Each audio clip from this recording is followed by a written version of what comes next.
Going on, Toilets the Titles family. It is a Friday evening. Uh, as always, it's your boy George with me, my boy Justin. I just wanted to call myself Boy George there. I don't know why, but I did. Uh, I'm blaming it 100% on the weather. The weather down here right now is just it's not right. Anyway, we're not going to get onto the weather in Florida and how it's freezing, hence the sweater. Justin, how you doing this evening? I'm doing great. I wish it were 60 degrees or whatever it was, 57 that you showed us earlier that it was there. No, I'm doing great. I actually just got off work right before we hopped on here, and had a lot of late nights tonight. So this was the end of the semester for the kiddos at school. So I'm now officially on winter break, and I can't think of a better way to kick it off than with a good buddy and a good beer, and we'll talk football You and know, see where it goes. that reminds me. I need to check with my wife to find out if this was the end of the semester for her as well. Because my wife also works for the school board here, and she hasn't really said anything. But I think it was the end of the semester for her, but I'm not positive. I So don't know. Snow days get added to the end of the semester, though, and I know down there in Florida, you guys are really worried right now that it dropped below 60. So maybe they had a snow day today.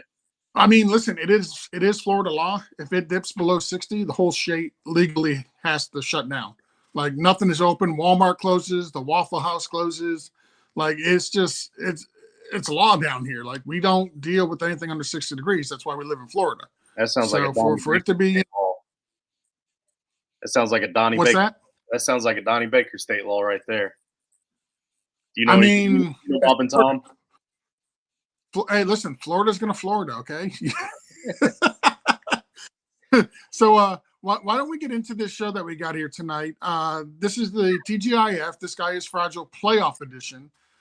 This should be the universal start of most playoff leagues. Should be this week, week 15. Before we get into that, though, you can follow us all on Twitter. We got the main show is at Toilets to Titles. You can find myself at George Reed FF, Justin at Justin FF underscore. Hit the like and subscribe button. It helps the algorithm. Hit the share button. That also helps with our algorithm. A big word I'm learning. Toiletstitles.com, as Justin has right over there, is where you can find the webpage. You can go on there. We've got news, articles. All of our shows are posted there. We have a new partnership with fanatics.com. So if you're interested in getting some one of those really nice Colt hats that Justin is wearing right now, the little Santa Colt hat, you can get yourself a Miami Dolphins hat. You can get yourself a jersey. Get something for your friends and family. It also helps us out as well with our partnership with them. So go to Fanatics through our website and get yourself some gear. Let's see, what else we got here, Justin? Pull up the next screen so I know where you want me to go next. I feel like I want. We did touch on the Patreon, right? You can go to toiletstitles.com back Patreon or patreon.com/toiletstitles.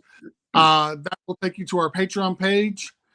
We have 6. I don't know why. Only myself and Joe promote the 6th level of our Patreon, but we have the $3, which gets you to the Discord, to the Toilets the Titles team chat.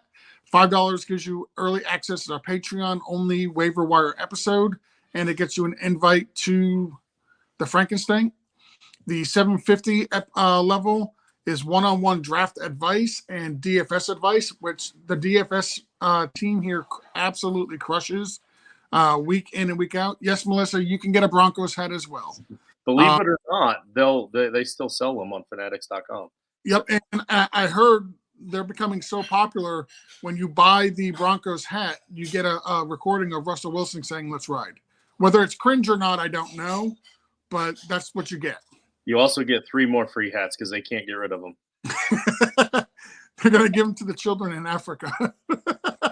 $10 gets you free entry into the Frankenstein, which is a $25 value. Plus, you get everything as previously mentioned.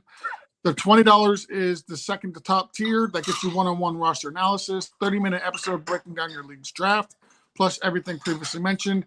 And then we have the ever-elusive, ever-popular $1 million patron level.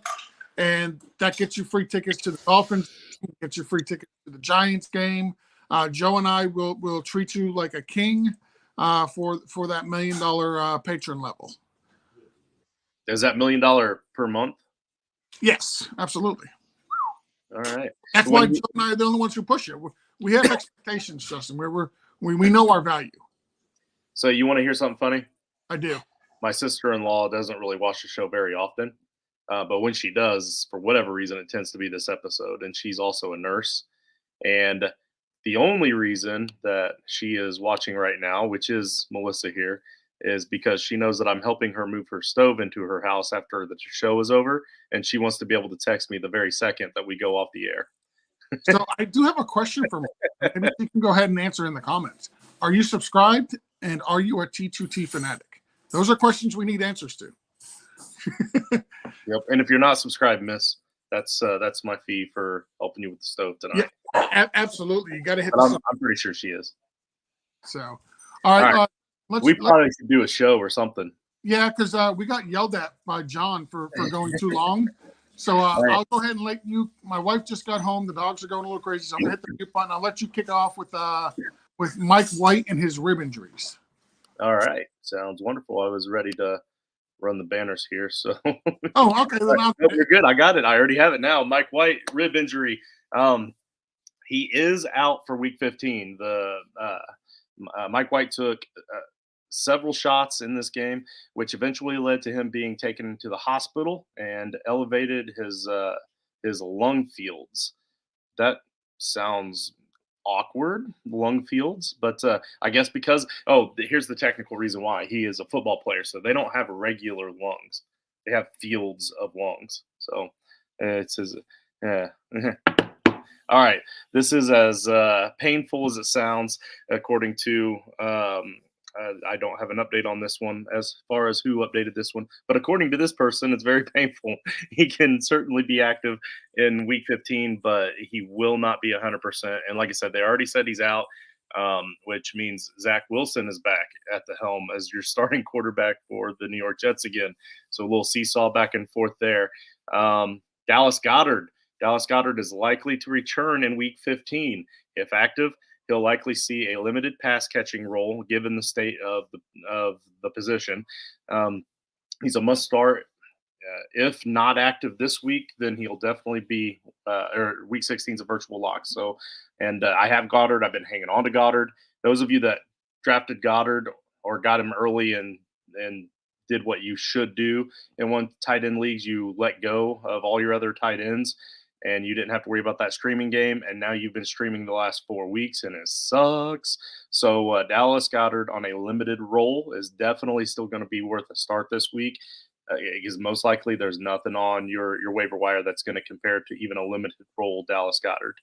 So Goddard, what I like about Goddard is we've been talking about him at the end of our shows. So if you're watching at the beginning of the shows, if you wait to the end, we go through and tell you when to expect all these guys to be back as well. And Goddard's been somebody that I personally have been saying, check your waiver wires. If for some reason he had to get cut, he'll be back. He should be back for the first week of the playoffs. And they did activate him. I don't know yet if they're expecting him to play. He's in the 21-day window. In my home league, I went ahead, and as soon as he got dropped, I picked him up. And I've been streaming the last couple of weeks. And I'm actually torn this week. Do I play Dulcich or do I play Dallas Goedert? Those are my two options at tight end. I'm probably leaning Dulcich just because he's a decent tight end with a fantastic matchup against the Cardinals, who are dead last against tight ends. But we've been telling you all the time here, the last few weeks, get Dallas Goedert. He should be back the first week of the playoffs if he's on your waiver wire. Yep. Very good. We have a couple of finger injuries next, and I had to word it that way because I thought it was funny in my head.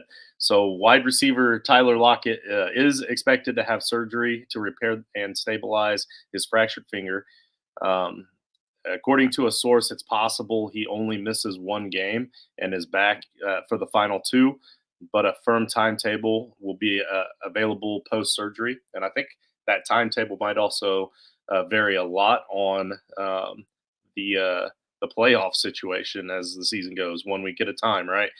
And all that is according to Ian Rappaport on Twitter. the other finger, the double finger here, the second finger is Tyler Boyd. Tyler Boyd will miss 1 to 2 games with a finger injury, according to Tom Pelissero. Let's see. Trying to hit the mute button there. I had it on mute. Do we know which fingers they were? Curious. No, I'm just kidding. It doesn't matter, right? It, I think, and I'm not positive. I'm just going based off of what I saw during the game. Um, I guess it would be last night.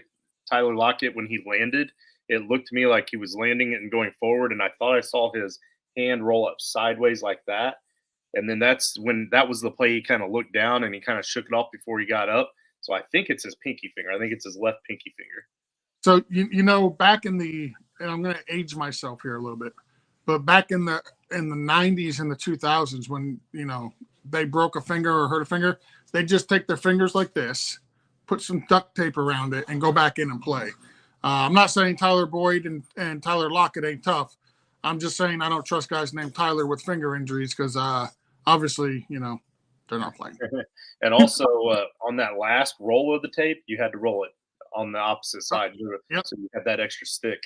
Yeah, get that little stickiness in there. I mean, The referees aren't going to check it to see if next we got Josh Jacobs. Jacobs got a quadricep and a hand issue. Limited participant in practice Wednesday. Rachel Glosson of the Raiders official site reports. I expect him to play. It's something he's been dealing with the last couple of weeks, but he did pop up on the injury report this week. And being that it's the first week of the playoffs, and if you have Jacobs, you've been relying on him heavily because he's just been playing fantastic for you. So and that's then, on the hand issue, from what I understand, he didn't have to have surgery or anything. It's just a pain tolerance. And he went back in and finished that game, and they continued to overuse him to the point where they lost the game because of it. But they were willing to keep riding him then, so I see no reason why the hand would keep him out either. Yeah. They're doing the same thing to him the Titans did to DeMarco Murray years back. We're just ride him till his wheels fall off and get rid of him in the offseason. This viewer right here has to be Uncle Steve watching from Facebook. He's the only guy I know old enough to remember something like this that would be chiming in right now. So what's up, Uncle Steve? What's up, Uncle Steve? Next on our list is running back for the New England Patriots, Damian Harris. He's got a thigh issue. Harris has missed the last 2 games with a thigh issue. Typically, these injuries take between 3 to 4 weeks. He has a decent shot at playing week 15, so he's a priority add if somehow on waivers given Ramondre Stevenson's status. And what's going on with Ramondre, I'll skip over the next one. We'll back up to Debo here in a minute. But Ramondre Stevenson, if you didn't know, he's got an ankle injury. Looks to have suffered a version of a high ankle sprain. On the video, it appears the foot is not fully planted, which can reduce the severity. This could explain why he was able to return briefly. From a compression standpoint, this is a very similar to David Montgomery's injury earlier this season that led to 1 missed game. If Ramondre is active, he's moderate to high volatility. Given his role, he'd still be a must start, though. So we're not really sure what's going on. It doesn't sound like Stevenson's going to play. And it doesn't sound like Harris is going to play either. He's only missed 2 games. Typically, it's 3 to 4 weeks. And with Ramondre, even if it's a high ankle sprain, that's another 3 to 5 weeks with his ankle sprain. So I wouldn't be relying on either one of these guys this coming week. Yeah, and I really wouldn't imagine it being an ankle sprain for Stevenson. I think the compression makes a lot more sense. So I view it to be most likely a game at least, but then he'll probably be back in by next weekend, I'm sure. So next we have Debo Samuels, right? That's Yep. All right. So Debo, knee and ankle. He took a nasty fall and injured his MCL. It's also being reported that he has an ankle injury as well, more than likely a high ankle injury. And then, of course, we know that could potentially mean trouble. If it's a high ankle injury, for fantasy football purposes, see you bye. I guess you're cutting him in redraft and IRing him if you still can in Dynasty. But With both injuries in play, it's safe to assume that Debo won't return until week 17, which is most of the fantasy football championship weeks. Then you got to decide if it's worth the risk to bring him back. So you're in a lot of trouble with this one, unfortunately.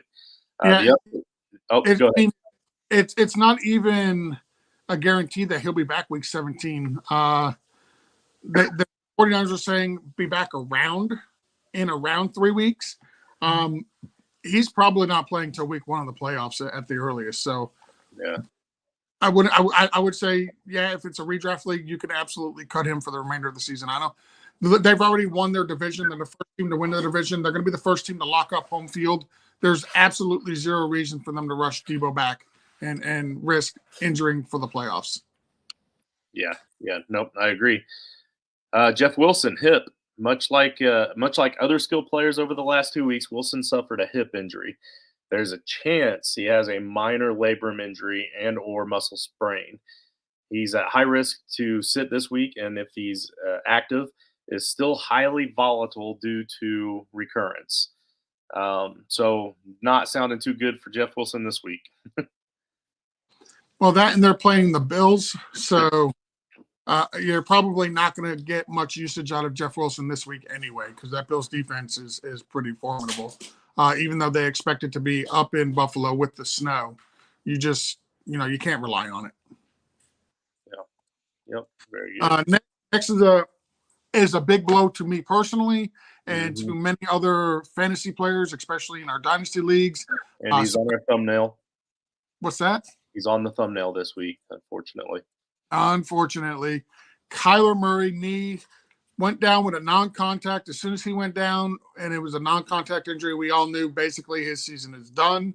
It was an ACL tear, which is what the Cardinals had feared. It's going to take at least 10 months from day of surgery to get back at a high performance.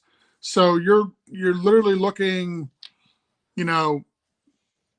week 4, 5 next year before he is back to 100%.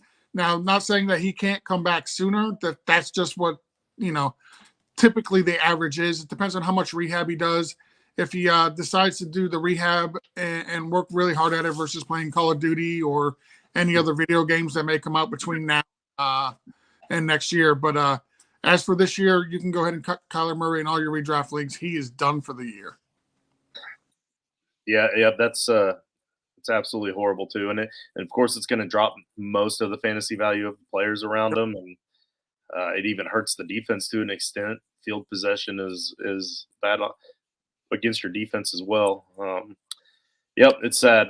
Dameon Pierce, ankle injury. The Texans have said it would like a lot for Pierce not to play in Week 15. Additionally, Aaron Wilson reports that this is not believed to be a high ankle sprain. Typically, a low-grade lateral or low ankle sprain takes 7 to 14 days to bounce back from. Pierce will be cutting it close, and the re-aggravation risk is high. However, he's still got a flex appeal against the 20th ranked Kansas City rushing defense OA. That I don't know what DVOA means. The 20th ranked defense most likely against running backs somehow is what that probably means.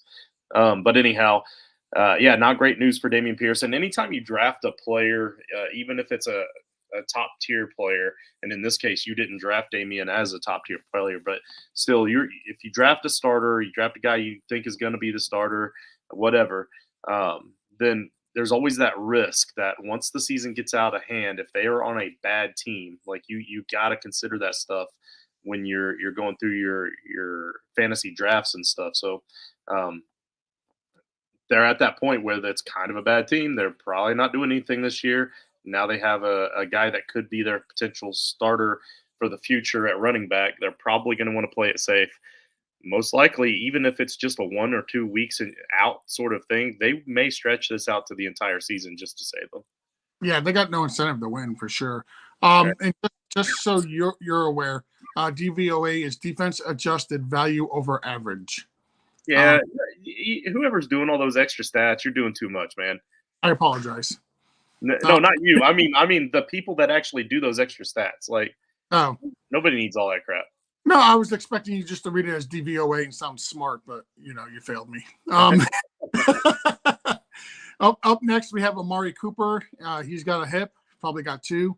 Per Mary Kay Cabot, Cooper injured his hip on the first play of the game. Considering he didn't make any contact on that play, there's a decent chance this is a groin issue and not actually a hip. Cooper is a warrior, but he's just as likely to re-injure the same issue if he plays in week 15. He's not a must start. We have two updates on this. The first one was Cooper was limited on Thursday with the hip injury. Similar to Deontay Johnson, this could be a soft tissue strain. Soft tissue issues. It's most likely is a mid to moderate concern of re-injury. And then the last update we got was from Adam Schefter, where it says Cooper is to play. So he's going to play. He's got a groin or hip issue. Minimum to moderate risk of restraining and re-injuring. If you have better options, go ahead and play him. I don't know if you really want to trust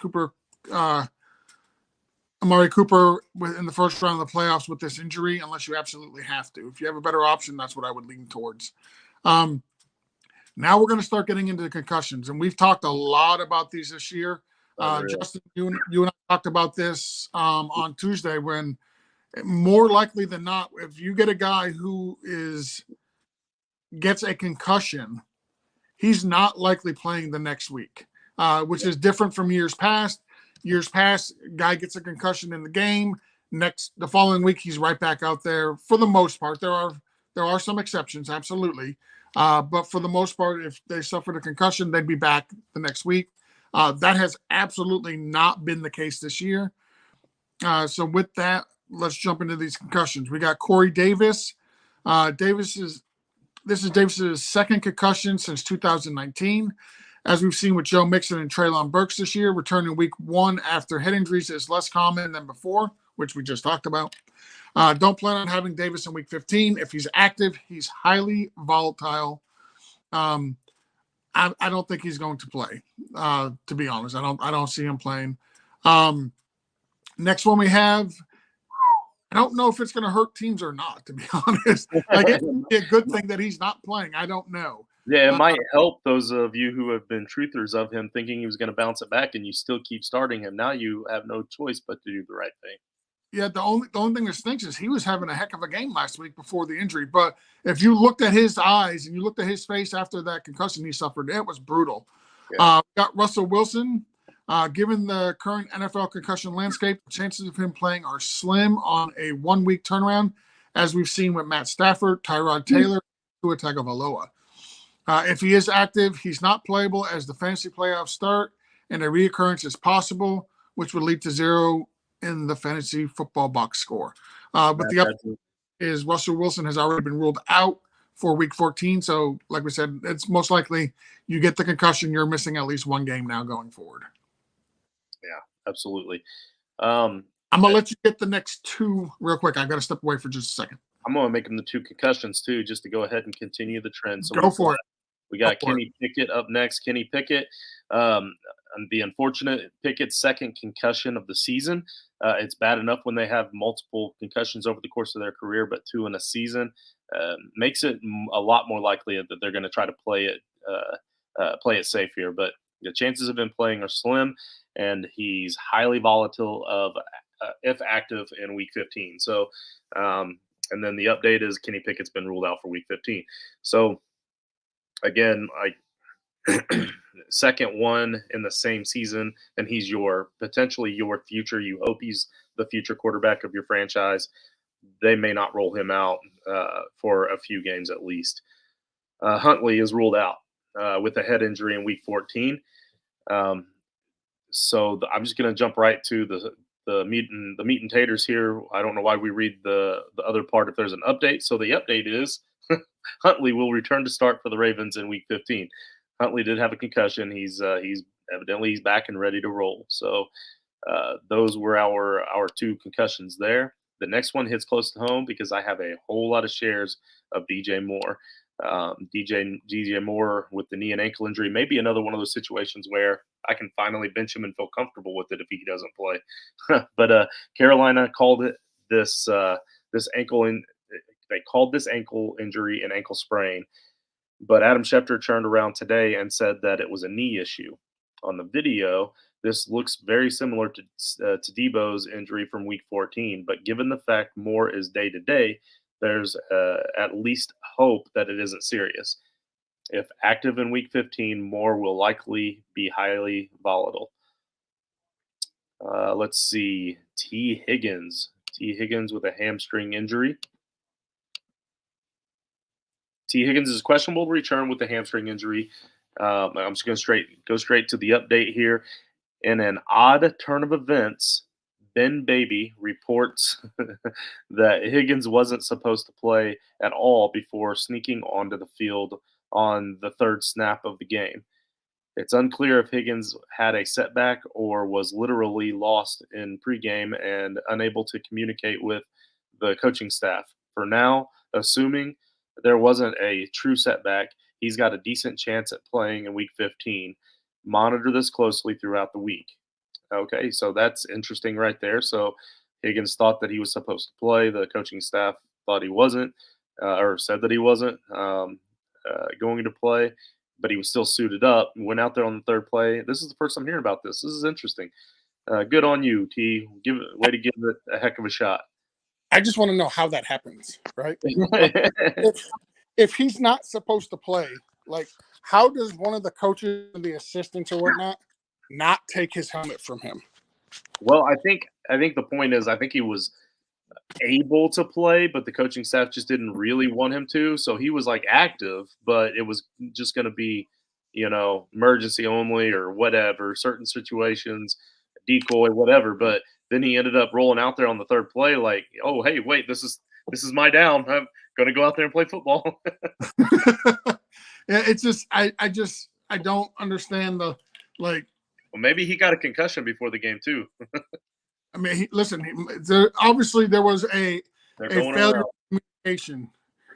Yeah, there was a great failure of communication there between the coaching staff, the medical staff, and the player, because the player know whether or not he's playing or not.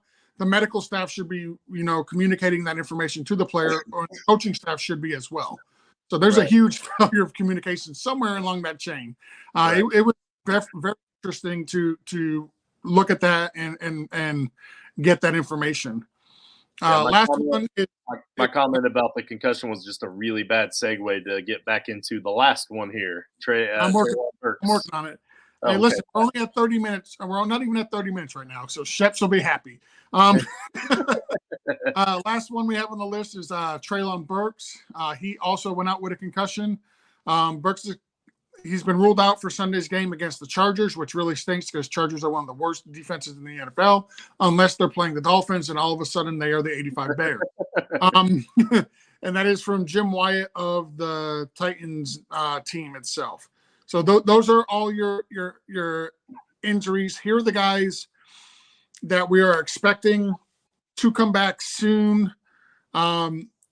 Week 15, we got Treylon Burks. We were expecting him to come back. Obviously, he's not. He's to be determined. He'll probably be back next week. T. Higgins, Aaron Jones, Kenneth Walker. Obviously, he was back. He played on Thursday. Mike White was on the list. He's to be determined. He's out. Guys coming back next week. And remember, if you're in the first round of the playoffs, check your waiver wire for some of these guys. Yeah. Weeks 15 and 16, you got Cortland Sutton, Amari Cooper, Ramondre Stevenson. Big one here with Darren Waller, just based solely upon the landscape of the tight end and how gross it's been. I understand he hasn't been what you expected Darren Waller to be this year, but if you're streaming tight ends, Darren Waller is just a plug-and-play guy. You got Hunter Renfrow, Rondell Moore. We talked about Dallas Goedert. He's actually hopefully back this week. Brandon Cooks, Nico Collins, and Romeo Doubs. And then guys we expect back either week 17 or for the playoffs. And this really only matters for championship week. And if you're doing any type of Week 18 championship, I don't know why you would be, but there are leagues that still do that, so we've got you covered there as well. You got Lamar Jackson, Hayden Hurst. We talked about Jeff Wilson Jr. I'm not expecting him to play. DJ Moore, we talked about him, not expecting him to play. Mecole Hardman, Hayden Hurst, and nobody really cares about Chase Edmonds and Khalil Herbert. We talked about Tyler Boyd, we talked about Deebo Samuel, and we talked about Damian Pierce. And then we got guys that they're expected back. We just don't have any clear indication of when. Some of these we do, some of them we don't. Russell Wilson, probably next week. Tyler Huntley is going to be back this week. Kenny Pickett, Corey Davis, Devontae Parker. I really hope you're not relying on those last three in most of your leagues. If you are, I hope it's just a really deep, 16-team league, 14-team league, something like that. But yeah, that's when we expect those guys back. Man, Justin, we did it in under 30 minutes. No, we didn't. We're at 30, almost 32. Well, we went through the whole list in under 30 minutes. The first 5 minutes, we'll call it goofing off. Yeah.